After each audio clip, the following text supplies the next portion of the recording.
olivey colours almost. Olive. Morning after kind of vibe. Exactly. It's brilliant. The first time I met Anna, she was wearing like sky-high heels and she would barely climb up the stairs. She was literally like holding onto the banister and like, I was so fascinated. Once that and that is on there, it's pretty stable. Oh my God, sick.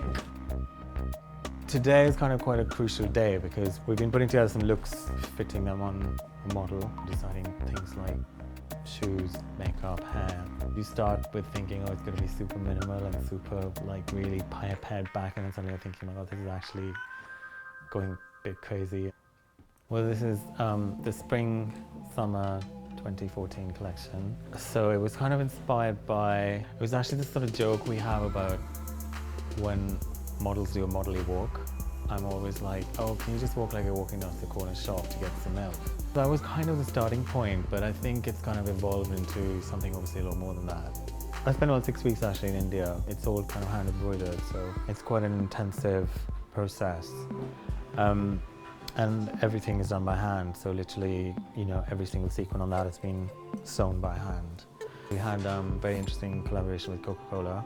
I was really fascinated by this idea of democracy and Coke, and you know, a rich person, a poor person both drink Coke and it's exactly the same drink. So I thought that's actually quite interesting if I could fuse like that idea of kind of East and West and old and new, and so it kind of had this idea of having the Coca-Cola logo actually hand woven into a fabric.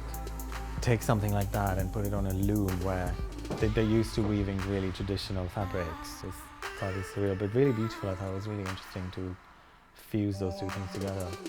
2 days ago I was in Shepherd's Bush Market and we found this dodgy little shop selling really quite horrible shoes. But they had these little slippers with rhinestones on them and it was so disgusting. And then I took a picture and I sent it to Anna. I was like, I know you're gonna freak out. And then she texted me back and she was like, I kind of love them.